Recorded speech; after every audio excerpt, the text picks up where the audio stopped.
మీరు అందరూ ఆయన మాటలు వినేదానికి వచ్చారు, ఆయన ప్రవచనలు వినేదానికి వచ్చారు.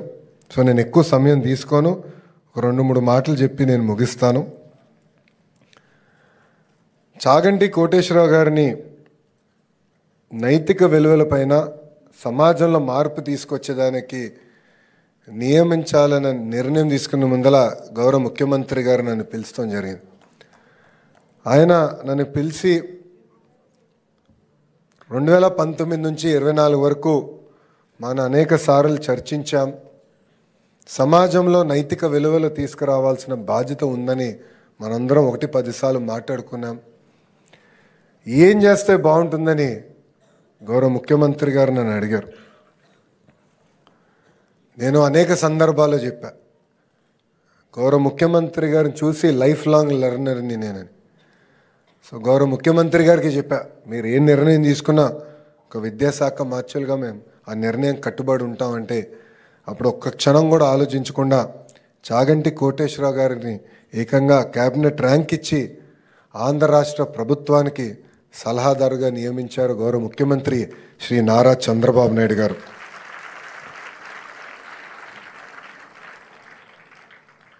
ఇది ఒక పవిత్రమైన బాధ్యత. జనరల్గా నేను అనేక మంది వ్యక్తులను చూశాను, అందరూ క్యాబినెట్ ర్యాంక్ హోదా కావాలని కోరుకునేవారు. అలాంటిది చాగంటి గారికి క్యాబినెట్ ర్యాంక్ ఇచ్చినా మమ్మల్ని మొదటిసారి కలిసినప్పుడు కనీసం ఇచ్చిన కాఫీ కూడా ఏం తాగల, ప్రభుత్వం పెడుతున్న వాహనం వాడలా, ఆయన సెల్ ఫోన్ బిల్లు కూడా గురువుగారే ఈరోజు కడతాం జరుగుతుంది. అలాంటి గొప్ప వ్యక్తి దగ్గర ఈరోజు పుస్తకాలు రూపొందించుకున్నాం. ఆ పుస్తకాలు మీ భవిష్యత్తు కోసం అందిస్తాం జరుగుతుంది. మట్టి కుండలాగా మారుతుంది, శిలా శిల్పం అవుతుంది, విత్తనం పెద్ద చెట్టు అవుతుంది. బడిలో పిల్లలకి చదువు ఆటలతో పాటు నైతిక విలువలు అందిస్తేనే సమాజంలో ఏ మార్పు మనం ఆశిస్తున్నామో ఆ మార్పు మనం సాధించగలుగుతాం. అటామిక్ ఎనర్జీ గురించి అందరు తెలిసిన విషయం. ఆ ఎనర్జీని బాంబులాగా వాడితే హిరోషిమా నాగసాగిలో జరిగిన విధ్వంసం మనందరం చూసాం. కానీ అదే ఎనర్జీని మనం విద్యుత్ తయారీకి వాడితే మొత్తం దేశాలే వెలిగించడానికి అవకాశం ఉంటుంది. అలానే పిల్లల్ని కూడా సరైన మార్గంలో పెట్టాల్సిన బాధ్యత ఇక్కడున్న ఉపాధ్యాయులందరిపైన కూడా ఉన్నాయి. మహిళల్ని గౌరవించాలి, పెద్దల్ని గౌరవించాలి, పేదలకి సేవ చేయాలి. కులం, మతం, ప్రాంతం అన్న పదం మా ఇంట్లో రాకుండా చేశారు నా తల్లి భువనేశ్వరమ్మ. ఆమె ఎప్పుడు కష్టపడాలి, నీ వంతు ప్రజలకి సేవ చేయి అని నాకు చెప్తూ వచ్చారు. ఈ కార్యక్రమానికి వచ్చే ముందల నేను కూడా మా మిత్రులతో ప్రజాప్రతినిధులతో మాట్లాడుతూ వచ్చాం. ప్రభుత్వం చేయాల్సింది మేము చేస్తాం, పుస్తకాలు రూపొందిస్తాం, చాగంటి గారు లాంటి గొప్ప వ్యక్తులతో ప్రవచనాలు వచ్చే విధంగా చేస్తాం. కానీ అది సరిపోదు. మార్పు అనేది మన ఇంట్లో మొదలవ్వాలి. తల్లిగా, తండ్రిగా మన పైన ఉన్న అతి పెద్ద బాధ్యత ఇది. తెలుగు భాషలో కొన్ని వాడక పదాలు ఉంటాయి. గాజులు తొడుకున్నావా, చీర కట్టుకున్నావా, అమ్మాయిలాగా ఏడవద్దు. ఇది ఎప్పుడు వాడినా నాకు చాలా బాధ కలుగుతుంది. అందుకే ఇక్కడున్న మహిళలందరూ చెప్తున్నా, మా చెల్లెమ్మలందరూ చెప్తున్నా, ఎవరన్నా ఇంట్లో కానీ ఇది వాడితే లోకేష్ అన్న చెప్పాడు ఇది వాడద్దు, వాడితే లోకేష్ అన్నే నేను పిలుస్తానని చెప్పాల్సిన బాధ్యత ఉంది.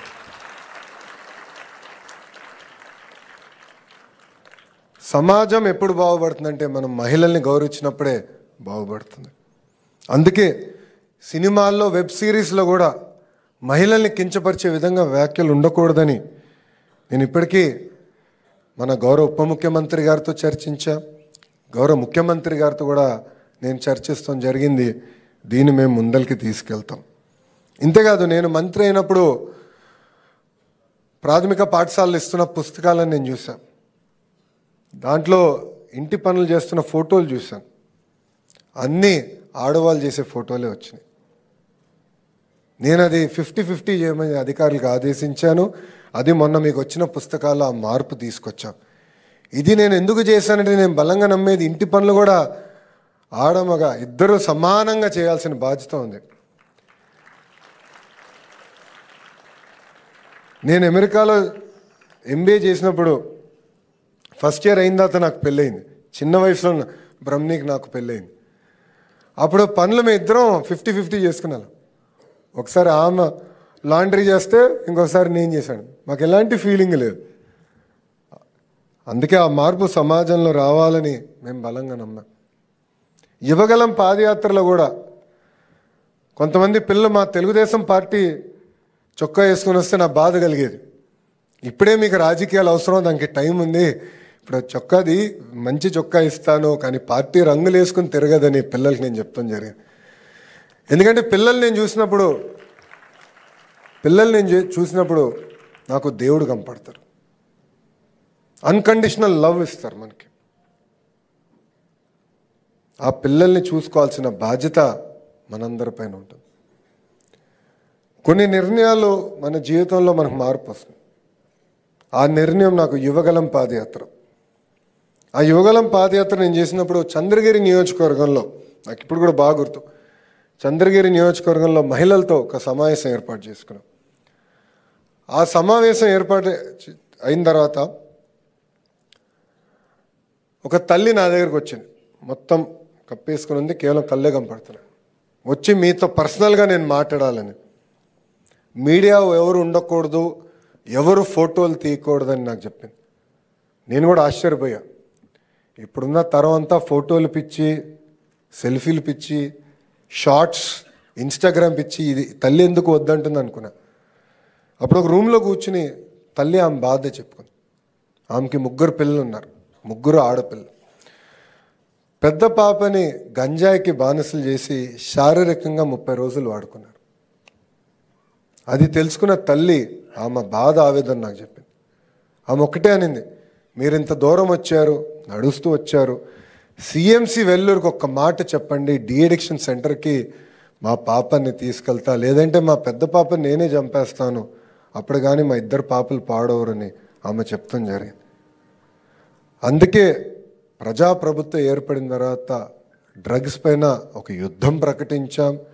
ఇది చాలా సీరియస్గా తీసుకోవాల్సిన బాధ్యత ఇక్కడ ఉన్న మనందరిపైన ఉంది.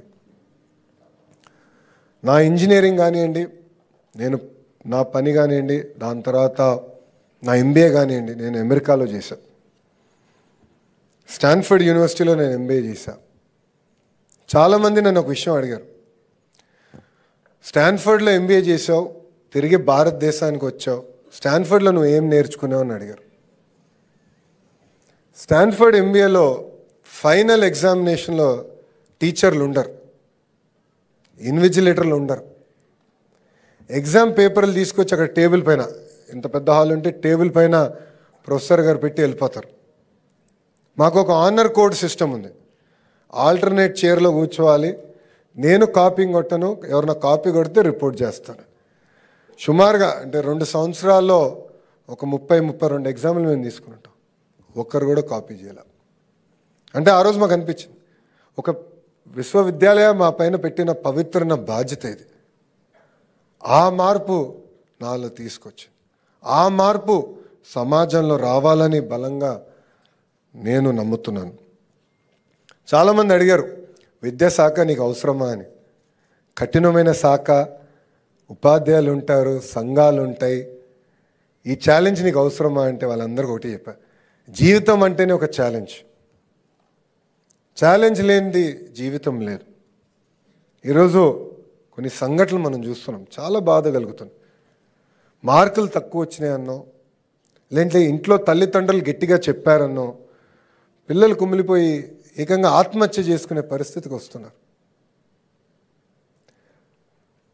2019లో నేను ఓడిపోయా ఎన్నికలు, 5,300 ఓట్లతో ఓడిపోయా. ఒకరోజు బాధ కలిగింది, ఆవేదన కలిగింది, కానీ రెండో రోజు నుంచి ఆ బాధ ఆవేదన నాలో కసి పెంచింది. ఎస్, నేను కన్విన్స్ చేసుకోలేకపోయా ప్రజల్ని.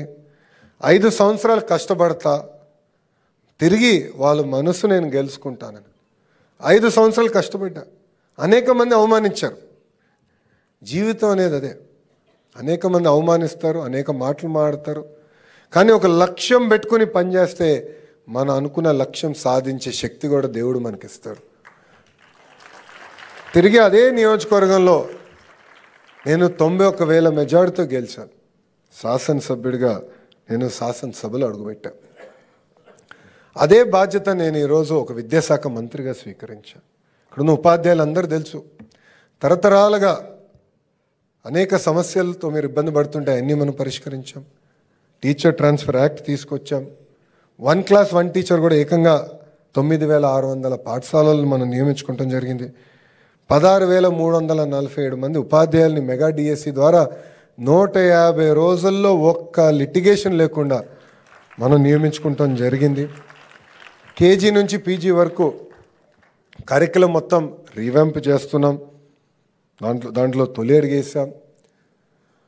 మీరు చూస్తే ఇప్పుడు పిల్లలకి అందించే పుస్తకాల్లో కానీ, బ్యాగులు కానివ్వండి, అదేవిధంగా బెల్ట్, యూనిఫామ్లు ఎక్కడ పొలిటికల్ మెసేజింగ్ లేదు. ఎక్కడ మంత్రి గారి ఫోటో, ముఖ్యమంత్రి గారి ఫోటో, ప్రధానమంత్రి గారి ఫోటో కూడా లేదు.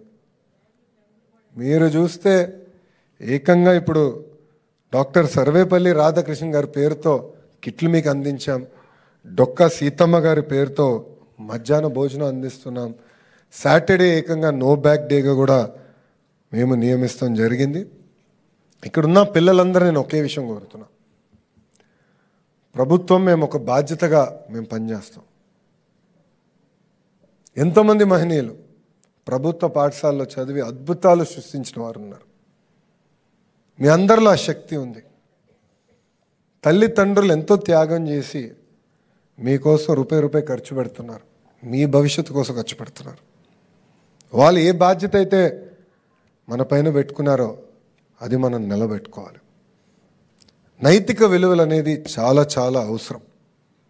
నేను గురువుగారికి ఇప్పుడే చెప్పా,